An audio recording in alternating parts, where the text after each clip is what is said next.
What do we really need to be happy? How important is that dream house, that fast car, those fancy clothes? How important is that corner office or job title?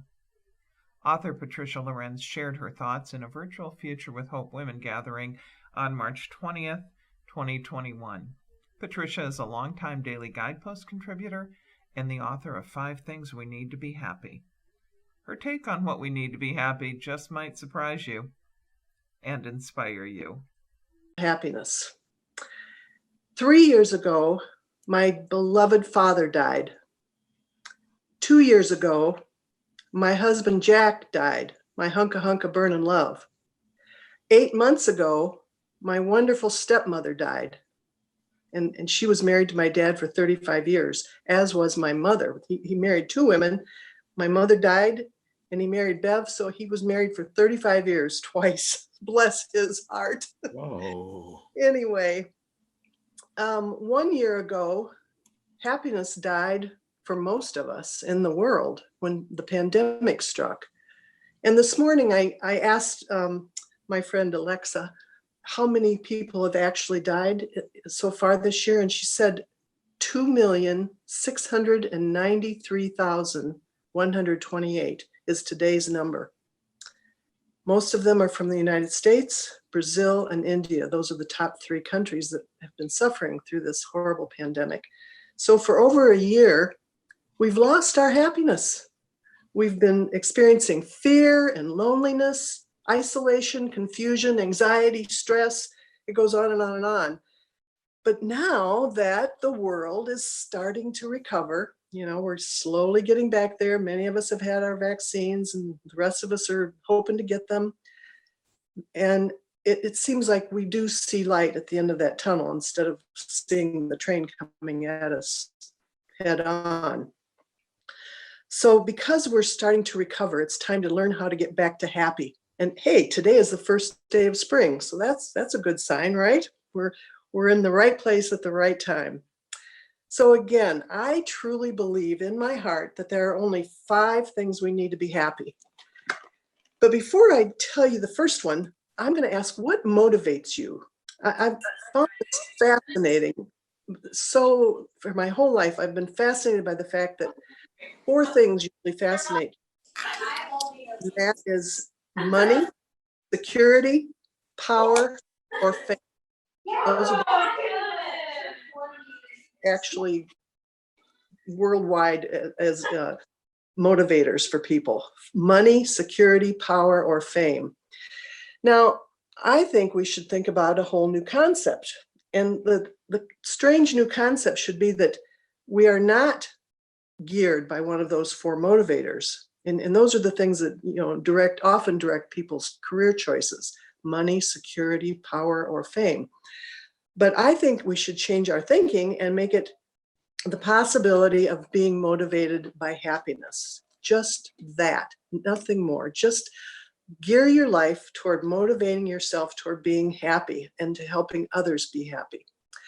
So lots of times when I've given this talk before, usually to a great big audience where I've got, 3 or 4 or 500 people there, and I always ask the audience what they think the 5 things are. And someone invariably raises their hand and shouts out, money. I need lots of money to be happy.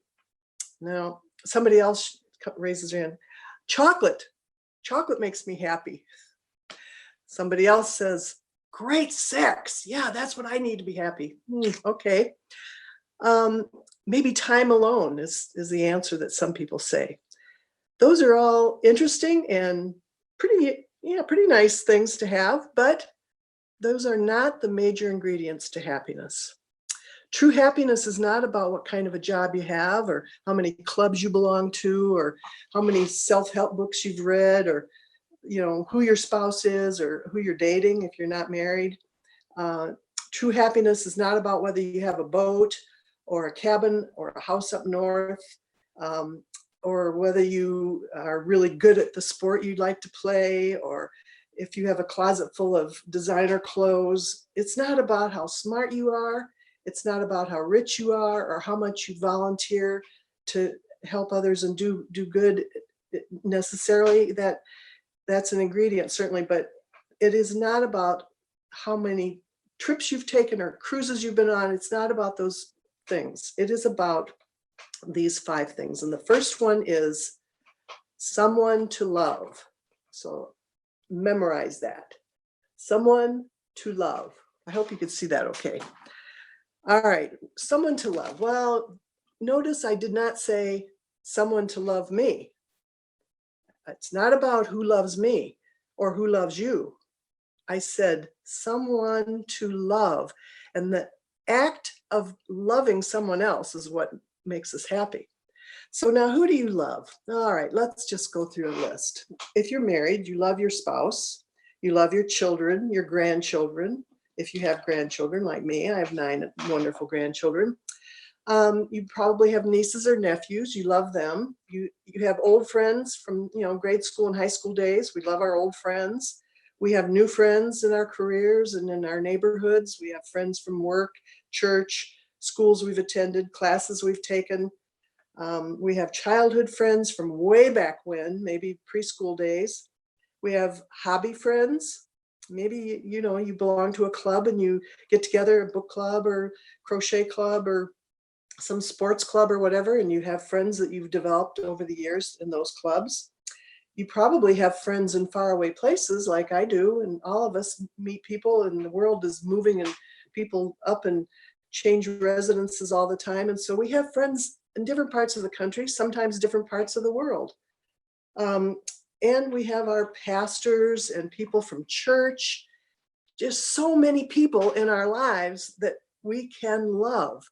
And so the act of loving them is what makes us happy. It's not about who loves us, but it's funny how that works. It's like when you give love, you get love in return. That's for sure.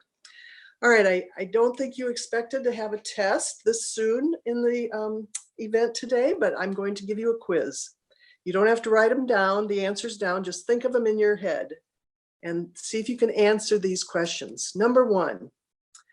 Can you name the 5 wealthiest people in the world? Number 2, who is the latest Miss America? Number 3, name 3 people who have won the Nobel Peace Prize. Number 4, can you name the latest Heisman Trophy winner? Big sports person there. And number 5, can you name 6 Academy Award winners for Best Actor and Best Actress in the last year? Okay, that's your quiz for that. Now, you have to know that these people are the best in their field. They're famous people, but somehow the applause dies and their awards tarnish and achievements are forgotten and accolades and certificates are buried with the owners. Now, I'm going to give you the best quiz. This is a totally different kind of quiz. And I think you're going to get 100% on this one because I'm telling you, I failed the first test. I couldn't answer any of those people. I don't know who the 5 wealthiest people are in the world. And I don't know the latest Miss America, and I don't know the name of the Heisman Trophy winner.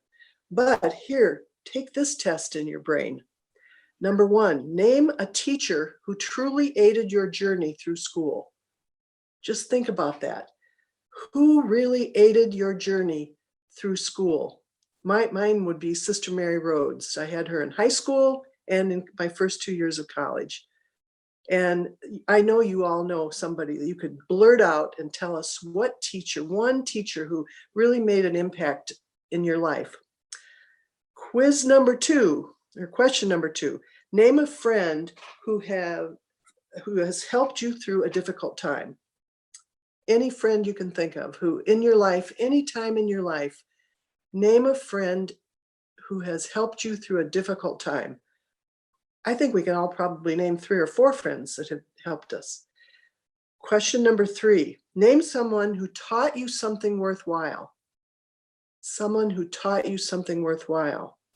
It doesn't have to be a teacher. It could be a neighbor or a coach or your pastor or your best friend or your mother, anybody who taught you something worthwhile. And you can name that person. I know you can. Everybody can do that. Number 4, think of one person in your life who made you feel appreciated and made you feel special? Just think of that one person right now. Oh, wow. How many people, there's many that have made me feel that way. I know you can sit there and think of many, many people who made you feel appreciated. And then the last question in this quiz is, think of 3 people you enjoy spending time with. 3 people you enjoy spending time with. Oh, that list could go on forever, right? Those are the people from this quiz that you love. They're the people that you are reaching out to and can love, and that is what is making you happy. So, someone to love. You got to remember that. Back to my fabulous graphic. Someone to love is one of the primary and most important parts of being happy. One of my 5 things that we need. I'm going to tell you a little story right now about an organization that happened in my life years ago. In 1987, I wrote a story or an article for a national single parent magazine, because at the time I was a single parent raising my 4 children. And I had also decided that I wanted to be a writer when I grew up. So I was writing and sending things out to magazines and newspapers. And I wrote this article. And a few weeks after the article was published, this woman called me from Valdosta, Georgia. And she wanted to talk. She was a single parent also, and she thought we had a lot in common. And she was raising 2 young daughters and did not like living in the South. She was from Illinois originally, I believe. And her name was Sunny.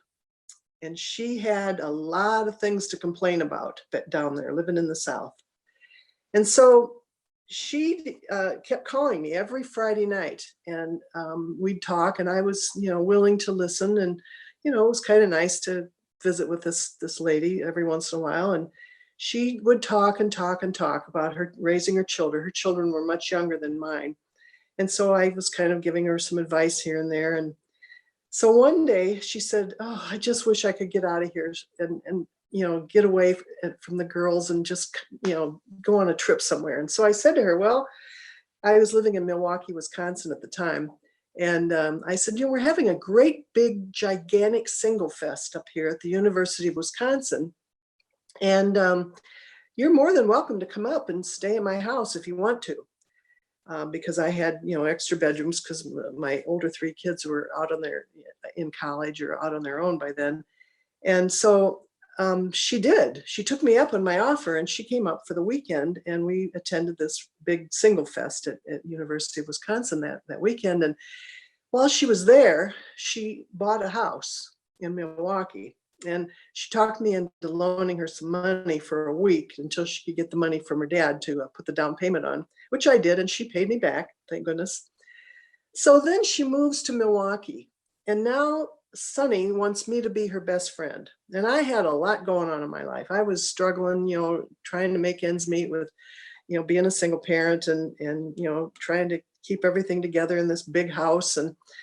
And so I just didn't have a lot of time to give to her. And she kept calling me day after day after day, asking me favors and take care of the girls and ask where she can get this and how she does that. And I was just exhausted. And so I thought to myself, I have to find some friends for Sunny. That's the last thing that I don't need to have to do this anymore. I need to find her some friends so she can do things on her own and make new friends. So I invited every woman I know to my house. I invited my neighbor friends, my friends from work, my friends from church, my just regular friends. I invited the mothers of all my children's friends. I was desperate to fill my house with people that I thought would become friends with Sunny, and then she'd leave me alone. So we gathered at my house that Friday night. There were 25 women, and I was scared to death because I didn't think any of the women would talk because they didn't know each other. A lot of them, a couple of them knew each other, but they were from so many diverse groups that I figured it would be a silent evening almost. Well, little did I know that women love to talk. And at that time, I didn't realize that women actually say 20,000 words a day, whereas men only say 7,000 words a day. And they don't want to hear our 20,000 usually. But that's why women's friendships are very, very important.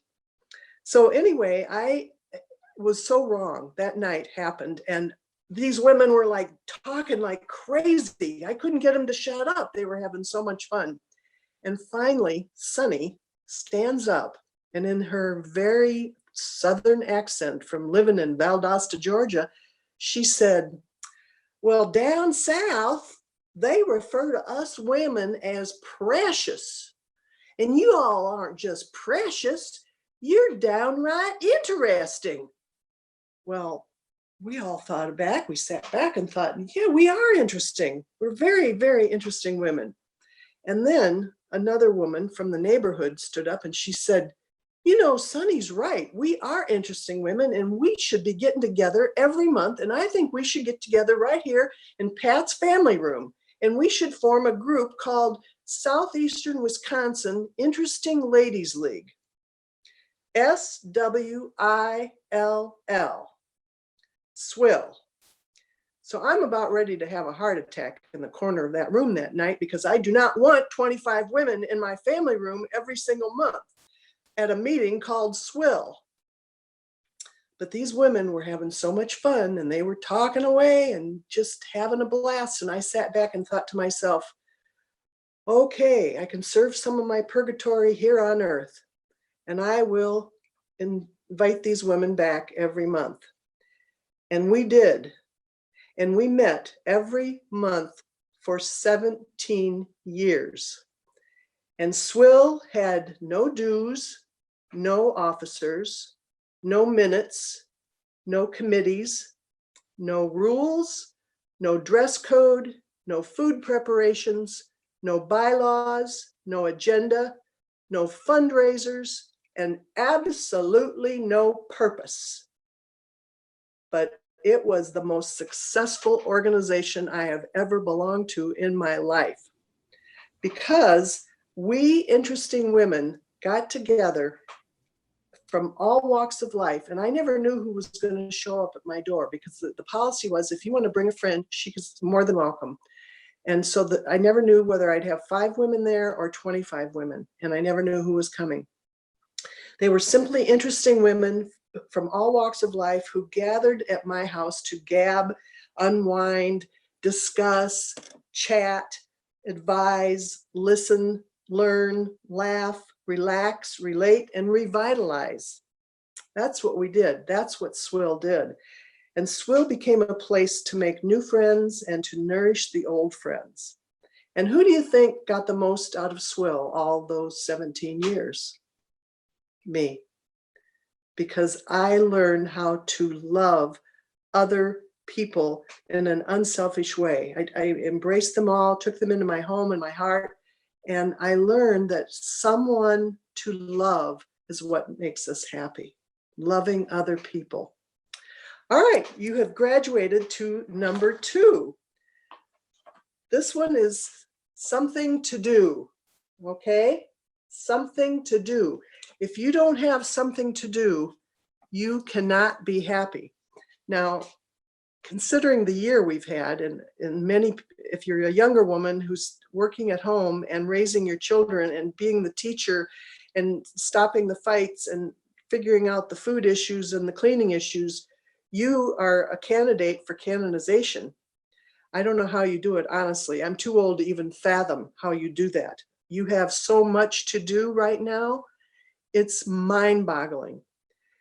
But if you're like me, I am retired and I'm old. And, you know, there are days during this pandemic where I have been sitting in my recliner way too many hours, watching way too much Netflix and feeling a little bit sorry for myself because I'm a little bit lonely. You know, I told you my husband died 2 years ago and life is different without, you know, being with my husband and preparing meals for him and what have you and having somebody to go with all the time. So it was different. And I did have to really start creating some things to do for myself. One of the things I did this past summer when we were on major lockdown was I decided that I had to get out of the house, and we have a clubhouse right across the street from my condo building, and there in front of that door are two park benches about 15 feet away from each other. And I invited all my friends one at a time to come, and I would text them and say, can you meet me at the park benches in front of the clubhouse at 1 o'clock this afternoon? And we would meet for 45 minutes or an hour, sometimes 2 hours, and just talk. You know how women like to talk. And it boosted my spirits so much, and it gave me something to look forward to and something to do during these days of isolation during the pandemic. But most of us have plenty to do in our lives. Let's just look at what all you all have to do. Many of you are still working. I know that. And you're working, and you have your church activities, and you have your hobbies, and you have clubs and organizations and household work and volunteer work, and you have to plan vacations. Yeah, it's an interesting concept. Someday we get to go on vacations again. So you can start planning those. That's something really fun to do. You have financial planning, and you have to pay your bills and do the laundry, and there's a lot to do. But you have to treasure that, because something to do is one of the vital aspects of being happy. Something to do makes us happy. It's hard to imagine that, really, when you think about it, because a lot of times we think of something to do as just a lot of work, too much work. But having something to do gives us a purpose in life. And it's most often, you're doing what you do is usually very noble work, because it has to do probably with your career or with maintaining a household for yourself and perhaps many other people in your household.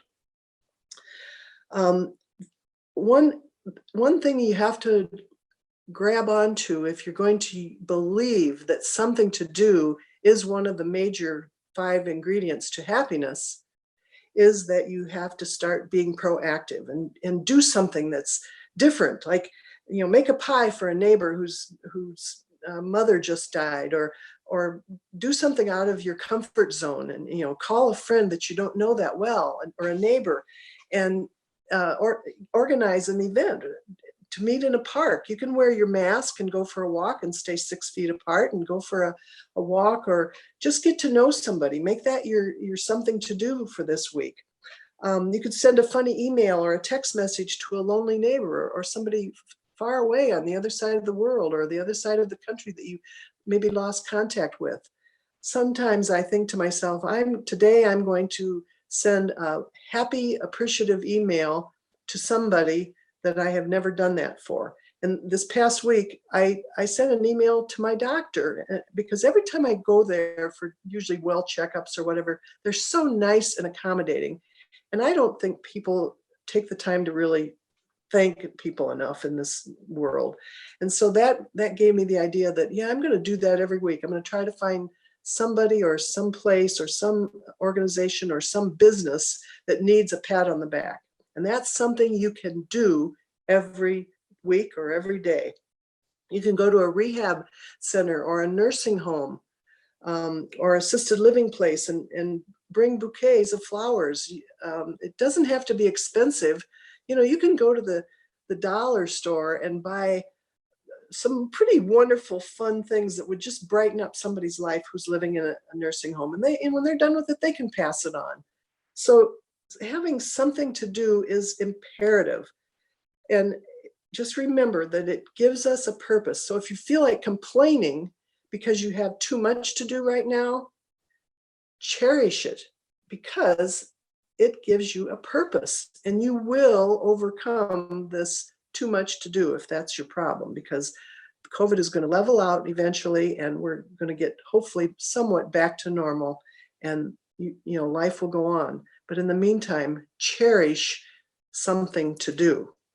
All right, the next thing, are you writing these down? I hope so. This is the third thing, something to hope for. Something to hope for. All right, that is a really, really good one. I love this one because life is so full of changes. Oh my gosh, we all know that from this year, right? I mean, when I look at my life 5 years ago, the changes in it are mind-boggling. I never dreamt that things would happen in my life that did happen. We have midlife crisis, we have career changes, health changes. For women, we have menopause. That's a big life changer right there. We have empty nest syndrome we have to go through, grandchildren arriving. We have moving. We all move usually sometime between our 40s and our 60s. We change locations or destinations or whatever. We often have to care for our elderly parents. We have retirement issues to deal with. Becoming elderly is quite challenging, I'm here to tell you. And the death of loved ones is an extremely challenging event. And so because we have so many changes going on in our life, it's really important that we sit back and dream and have a hope. If you don't have something to hope for, how can you really look forward to anything in life? You have to have specific things. Often I ask people to take an index card, and this could be your homework assignment actually. Take a small index card and write down what your dream is.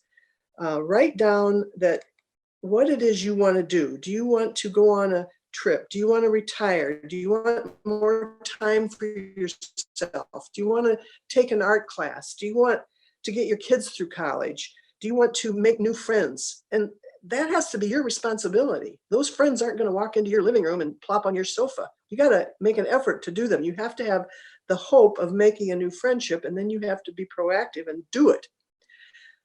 I one time, I will never forget this. It was one of the joys of my life. I was giving this talk at a big auditorium in Milwaukee, Wisconsin, and that's the home of Harley Davidson motorcycles. And I'll never forget this. When I asked the audience, what are your dreams? What do you want? What are your goals in life? And this little old lady, I swear she must have been at least 85 years old, maybe 90. She raised her hand very timidly, and I called on her, and she said, she stood up, about all 4'8" of her, and she said, "I've always wanted to ride on a Harley Davidson motorcycle." And I thought, wow, that's a wonderful dream, and I think we can make that happen right now. So I asked the audience, does anyone in here know anyone who owns a Harley Davidson?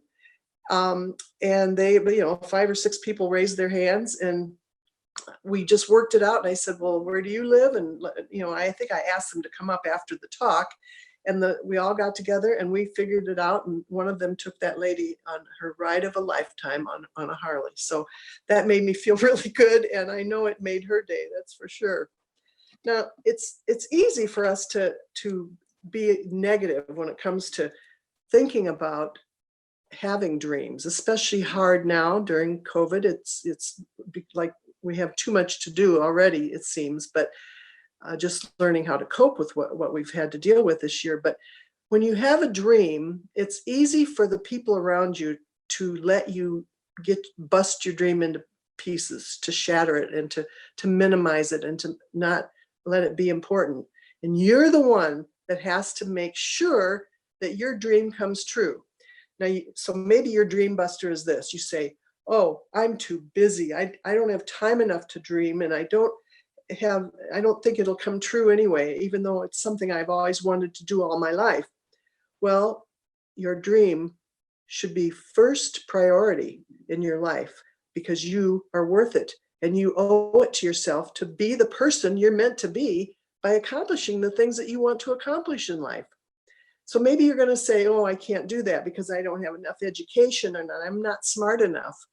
Hey, negative self-talk and put downs are absolute dream busters. Don't give me that self-talk, negative stuff, because you can do it. Of course you can do it. No matter what you want to do in life, if you work at it hard enough, you can make the changes. Change is exciting and exhilarating. And you can't let people stop your dreams from coming true. Maybe you're saying to yourself, oh, well, dreaming is just a big time waster.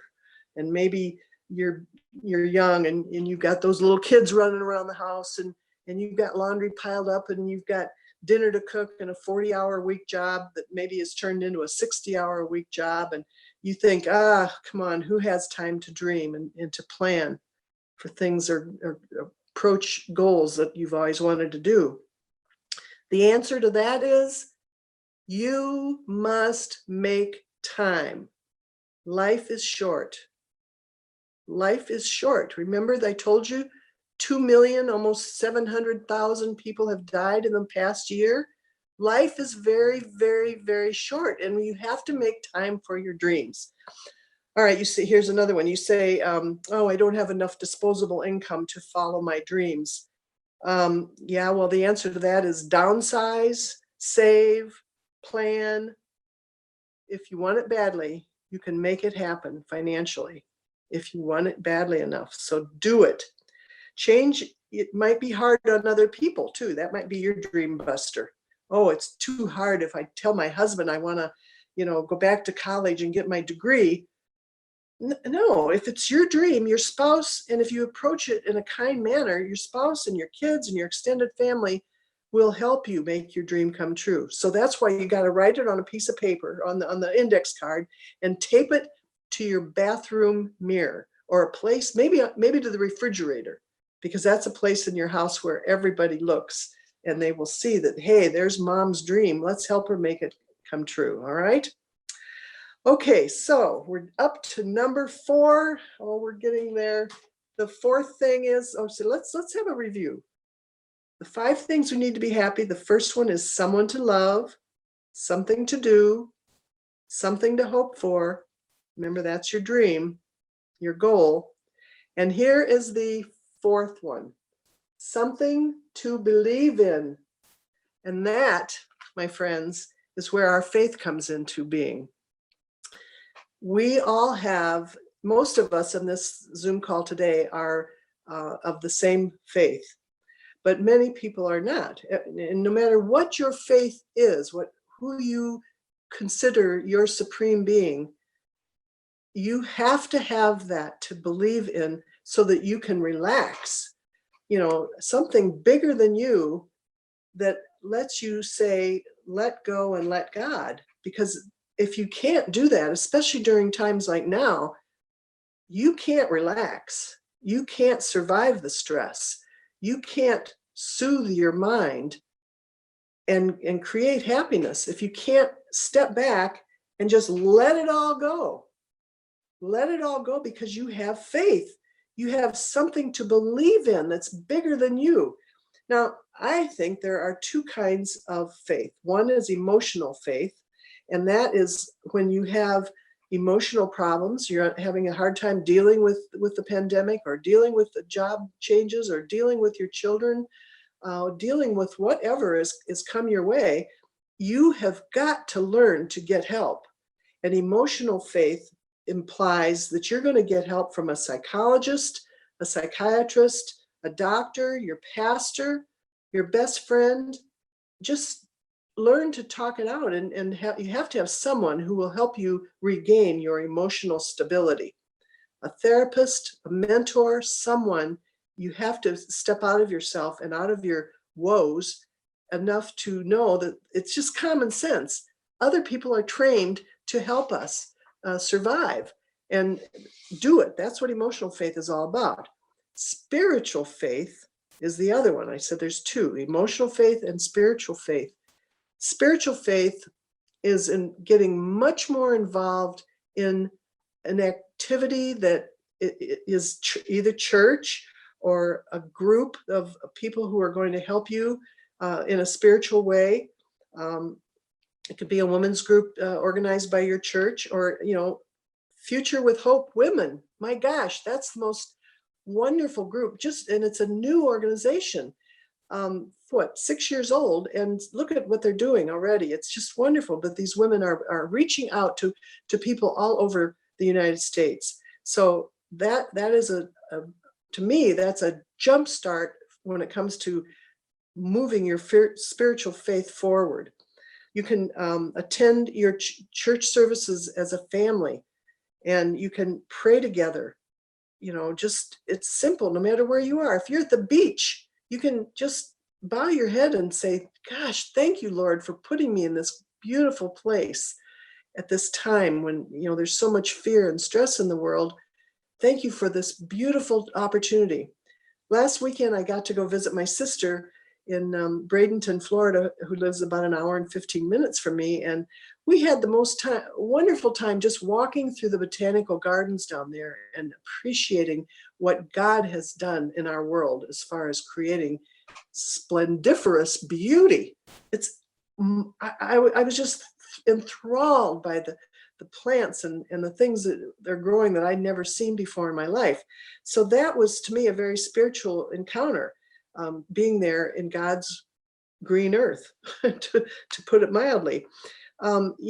Get some devotional books, read some daily things, get some daily books that you can read that maybe they're only 2 minutes long or 30 seconds long. But if you do that every day and get in that habit, you're going to jumpstart your faith and be able to relax. Faith is a relaxer because we let God, we trust that God is going to get us through all of our problems in life. So, when you think about the problems that are surrounding us right now, it is pretty scary. And even before COVID, goodness gracious, we were worried about war and terrorism and we're still worried about that, racism and financial losses and health problems. I mean, I bet you every single one of you out there knows 10 people who have had health problems in the last few years. Retirement problems. We worry, we struggle, we stress, we feel depressed. I think I've always thought I'm one of the happiest people I know, but I'm telling you, this past year has been a struggle. There are times when I think, oh, maybe I am a little bit depressed. But it doesn't last long because I punch myself and think, you got to live up to what you talk. You got to walk the walk if you're going to talk the talk. So I think I've got to, that's when I make another effort to do something better at church or, volunteer for a couple of hours. Last week, I went over to my church and I took a wet paper towel and wetted the envelopes of 1,400 envelopes going out from our parish. So that was, that kind of did a little jump start on my faith life last week because I felt good about helping and getting involved. And I sat with 6 other wonderful people and we chatted for hours. So anyway, you have to have faith. You have to have faith. You have to have faith. Something to believe in is number 4. All right. Finally, we've hit the last one. You guys have been absolutely incredible. The last one is easy peasy. And I'm going to show you my favorite picture of Jesus. The laughing Jesus. Isn't that great? Oh, I just love that picture. I think Jesus had a great sense of humor. And laughter is the last thing that you need to be happy. Someone to love, something to do, something to believe in, and laughter. So laughter, well, I'm telling you, the other night when Melanie and Duffy and I did a little bit of a dress rehearsal, when they tuned in to see me and they saw me for the first time, this is what I did. I had this on and my bonehead. And they got a pretty good chuckle out of that, although I realized that it's pretty hard to talk with my Billy Bob teeth in. But can you imagine how much laughter you can have when you dress like this in your car or walking down the street? And really, all you need is a bonehead. If you're living with someone and things are a little stressed out right now, you need to get one of these, because someday you're going to have to say to your spouse or your children, your teenagers especially, if things aren't going right and nobody's talking to each other and you're all mad at each other and it's been a really, really rough week, you just get one of these and put it on. And how can they be mad at you if you're wearing one of these? I ask you that. Seriously, they cannot be mad at you, because you will tell them, hey, one of us has been a bonehead and we need to talk. And so that's what you're going to do. Now, the reason I have decided that laughter is the fifth thing, laughter, I love my handout, or my, what do you call these? Audio visual aids, yes. The reason I love laughter so much is because it's good for you mentally and it's good for you physically. Now, mentally or physically, laughter will actually elevate your T cells. It makes you happier and makes you much healthier when you laugh. It elevates or decreases your cortisol, which is a bad thing. You don't want cortisol messing your body up. So it decreases your cortisol and raises your thymus-derived T cells. It releases endorphins, and laughter massages your internal organs. When you laugh, like that good old belly laugh when you're, doing something really crazy, like, I sometimes drive around like this, and or just show up at a party like this, and it doesn't take a lot to go buy one of these and make people laugh. And so when you laugh, you massage your internal organs. It also increases oxygen to your blood by 10 times more oxygen in your blood when you laugh. And what does that do? It gives you energy. So what you need to do is, maybe if you're feeling down and depressed, is just kind of maybe at night when you're getting into your pajamas, step in front of the mirror naked and then have a good laugh. Like, when you're my age, you can just laugh your sides off when you do that. And then you're going to go to bed and sleep really good, because you have plumped up your thalamus gland, you've massaged your internal organs, you've elevated your T cells, and you've given yourself more energy. So those are the 5 things that laughter will do for you physically. And then mentally, oh my gosh, I can't even begin to tell you how many things laughter does for us mentally. It helps you remember things you hear. I mean, probably today you're going to leave here and the only thing you're going to remember is when I did this. Laughter helps you remember things you hear, and laughter helps you remember things you say. You may not be able to remember everybody's jokes that they tell you, but you're going to remember hearing that joke, and you're going to enjoy the laughter that it brought to you. Laughter also enhances your problem-solving skills. And the reason I know that is that years ago, when I lived in Milwaukee, I ran a crash pad for airline pilots. For 10 years, I had 40 different airline pilots from Midwest Airlines staying at my house. I had 6 bedrooms, and the 3 of them were empty because my 3 older kids were gone in college, or they were actually out, and some of them were even married. So I had these empty bedrooms, and I decided to have these pilots stay there, and it helped me pay my expenses of being, living in this house. So the reason I know that laughter helps enhance your problem-solving skills, well, first, about the pilots, so you just have to remember that you have to think about this, because for 10 years, I had really good-looking men in uniform coming in and out of my house all hours of the day and the night. I'm telling you, all the neighbors thought I was running a brothel, but I didn't care, because it was very legitimate. And I made sure all the pilots, the rule was they had to be married with children, because I didn't want any funny business going on in my house. I didn't want them bringing girlfriends in. And I wanted them to know, I wanted to meet their wives, which I did. I got to meet them at least by phone, so they knew I was harmless. And it was a wonderful opportunity. And they were in my home, and they would help shovel the driveway in the winter, and they did their own cooking. And every single one of those pilots, for some reason, pilots are fabulous problem-solving people. They have a checklist of things that they can fix in a plane while it's flying. If something goes wonky in the plane, they know how to fix it while they're flying for most of the cases. And it's just incredible. And yet the pilots were always very funny. They all had a great sense of humor. So I know those two go hand in hand. Solving problems has a lot to do with having a sense of humor. Laughter also makes you more creative. That's been proven time and again. Often people are hired if you're going to a job interview and they're going to hire one person and 5 of them come in and they're all, sitting there in their black business suits and looking down and just answering the questions, yes ma'am, no ma'am, yes sir, no sir. And then the guy comes in with a Tweety Bird tie or a Mickey Mouse tie and he's cracking a joke.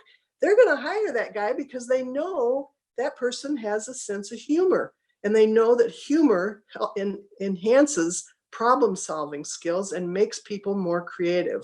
So there you have it. There's another reason why you need to laugh more, and it helps you bond with people.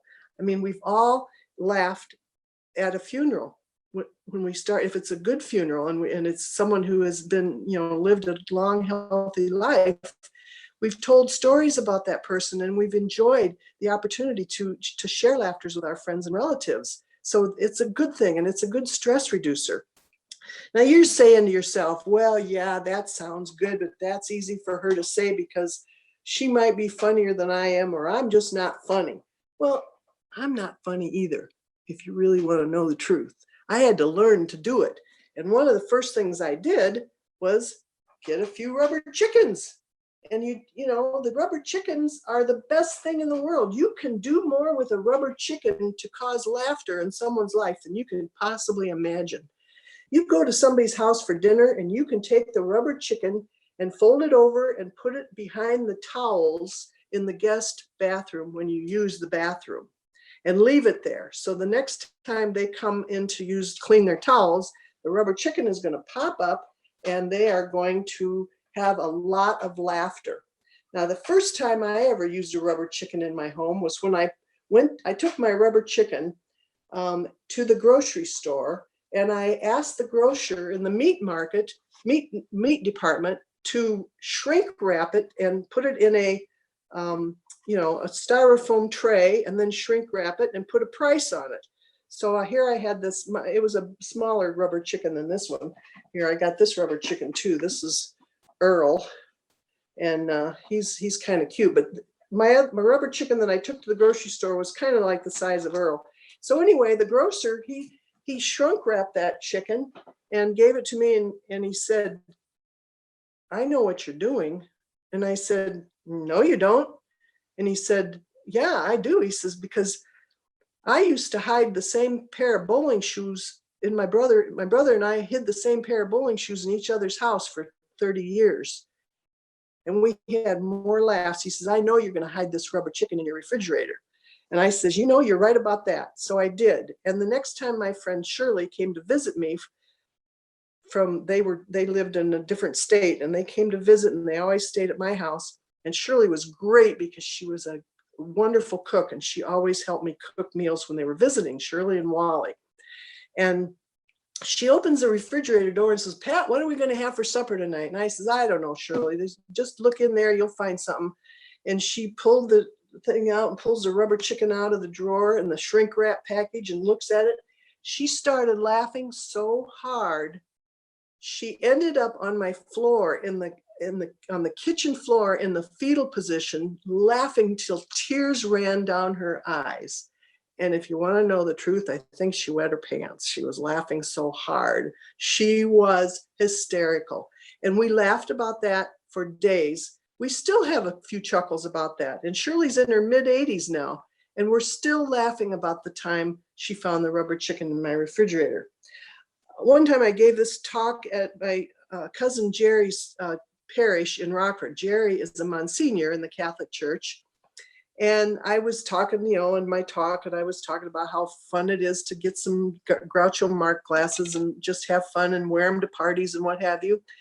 And so I'm going on and on and on. And a few months later, after I spoke at Jerry's church, Jerry told me something. He said, I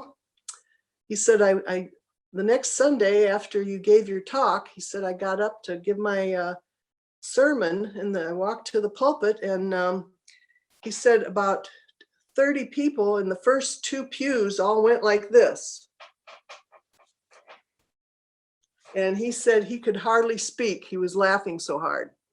So it helps to, do stuff like that and to get people in a great mood and to make the, physical and mental things about the health aspects of laughter come true.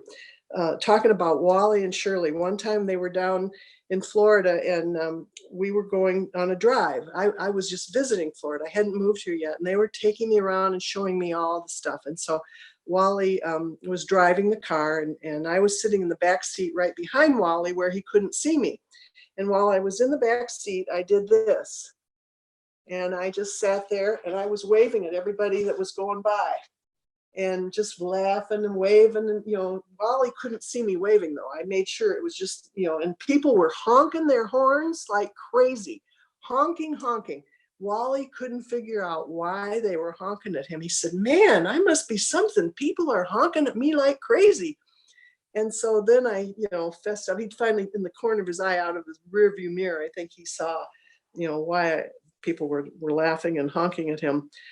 And again, we talked about that. And every time we talked about it for years, it brought more joy and laughter, and it helped build up our T cells and helped us mentally with laughter. So those are the things, my friends. Do I need to show you my props again? You have to have, what's the first one? Someone to love, something to do. Wait a minute, that's, something to do. No, that's something to believe in, something to do, something to hope for, and the last and not least is laughter. Those are the 5 things that we need to be happy. Now, you, my friends, from all these wonderful states all over the United States, are the only person, you are the only person who can be in charge of your happiness. Your spouse isn't in charge of making you happy. Your children are not in charge of making you happy. Your friends are not in charge. Not your employer, not even your investment manager. None of them are in charge of making you happy. You are the only person in charge of making you happy. And you only need those 5 things. And by now, I think you have them memorized. I hope you will never forget them. And remember, you are the only one that can control your happiness. And it's not as hard as it seems. And all I wish for you and pray, I will pray for you that you all get happy. The time is here. It's time to be happy and treasure it and love it. And thank you so much for having me. You made me very happy just being here. Thanks, Mel and Duffy. I really love this. Well, thank you so much, Pat. And I have a question for you, and I'm going to invite other people to put in questions. But first, I just want to share the screen again just for a second. Give me just 1 minute. So just a reminder that we can keep the conversation going. You can order Pat's books, including 5 Things We Need to Be Happy, either at your favorite online or bricks and mortar bookstore. And you can also watch for an email from us when the recording is available. I would say probably Pat and I have known each other a long time, and there is one of her books that I totally disagree with. Perhaps some of you would agree with it. It kind of defines our friendship, right, Pat? You'll notice you want to hold up, my favorite book there on the top. Yeah, you got it twice. You got the 2 different editions. No, the blue one. Oh, the blue one. Oh, right next. Yeah. Yeah, okay. Life's too short to fold your underwear. I don't know. I think there are 2 kinds of people in the world. My book would be Life's Too Short Not to Fold Your Underwear. But there's anyway, nothing about underwear in this book. Absolutely. And it's all about all the things life's too short for. But yeah, I disagree. Folding underwear is a waste of time. So Pat, here's my question, and it's kind of serious. Sorry, but so you've given us 5 things, and I think every one of them, whether it's laughter or something to do, you related it really well to both our faith lives and our secular lives and the intersections. But this is a personal question for you and your faith. As you mentioned, as you explained, the last few years have been difficult for you beyond COVID. Losing Jack, who was not only your husband and your best friend, but also the guy you went to mass with every week, because he was an usher at your parish and he looked so sharp in that white jacket he used to wear every week. You lost your dad, who was, obviously one of the lights of your life. You lost Bev, who you came to love almost immediately because she made your dad happy. There were days you weren't able to get out and do the kind of things you usually like to do because you're really active physically. So how did your Catholic faith, going back to the days of the Sisters of Loretto, how did you use your faith on those days that maybe you didn't feel so happy, and maybe you didn't want to go get out of bed, or maybe you just wanted to sit in the lanai and feel sorry for yourself? Well, okay, I'm going to admit that there were days when I did sit on the lanai and feel sorry for myself. But, you use your brain. There's no reason. The problem is for me that none of my children or none of my 9 grandchildren live in the state of Florida. They're in, Ohio, Nevada, Wisconsin, Hawaii, and California, and they're not here. None of them have been here with me during COVID, except Andrew came one time in August. But that was tough. But like I said before, when the first thing, someone to love, I've learned really, I really believe these things. And the someone to love means reaching out to other people and loving other people during and stepping out of my own miseries. I'm not going to sit around and feel sorry for myself too long, although I've been known to have some pretty major pity parties along the way at different times. We all do. There's nothing wrong with having a pity party once in a while. And then when you're done with it, brush yourself off and say, okay, enough of that, go for a walk. I'd get on my bike and I'd ride my bike over to my church and ride around the church when nobody could go in the church. We weren't allowed inside St. Jerome's, but I would ride my bike because there are beautiful gardens around there. And I would sit, there's a little prayer garden, and I would park my bike and I'd sit there and say a few prayers. And then I'd realize, geez, I'm in my 70s and I can still ride a bike and I can sit here and enjoy the beautiful flowers and trees and just have a good time by myself. And I can go home and then I can sit and watch Netflix. That you just look for something to hope for every day, and you reach out of yourself. You have to, sometimes it's hard to pull that strength to do something out, but you got to do it. And, I think that, like you mentioned, the Sisters of Loretto, I had nuns for 14 years of my education, all through grade school, high school, and my first 2 years of college. And they were wonderful nuns. They taught me to laugh and to have a lot of fun. My dad built an airboat and took the nuns for rides on the airboat every summer and every winter. We dressed them up in hats and scarves and pulled them on sleds. And those nuns taught me how to have fun in life and and that fun is great. You can mix fun with spirituality. It's, the laughing Jesus is what, makes me feel like we have to have laughter and fun in our life. There's nothing wrong with that. So, you just got to do it. I say, do it. All right. Well, so we've got a few comments in the chat, but I'm not going to read them all, but I will download them and send them to you because people are saying very nice things for you. Karen said this was wonderful and very so timely for me. I think you'll especially appreciate this one from Aaron. Thanks, Pat, for a great talk. Excellent reminder that each of us is responsible for our own happiness. I'm heading out this weekend to get a rubber chicken. Good. Yay. I love it.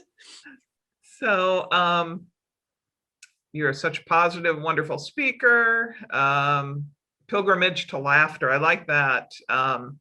Heidi says that. She says, thanks for 50 years of friendship. Time to plan another pilgrimage to laughter. Maybe that's a good way to put it too, actually, because, we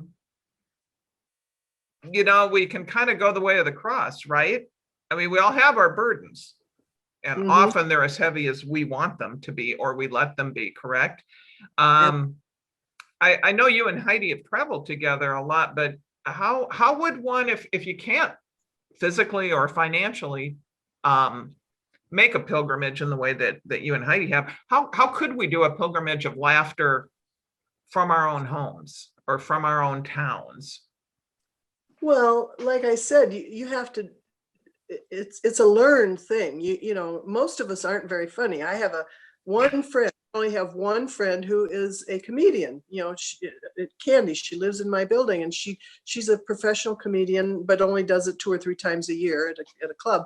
So none of us really are comedians, but so it's a learned thing. You have to go out and you have to, you know, buy your Billy Bob teeth and your you know, bonehead and your Groucho glasses, and wear, you know, funny things. You can get some t-shirts. This is a t-shirt my daughter Julia, I don't know if you can see that, it's a big jersey. Oh, that's good. Yeah. And it's, you know, I'm big, I'm bad, and I'm old. I got that when I was 50 years old.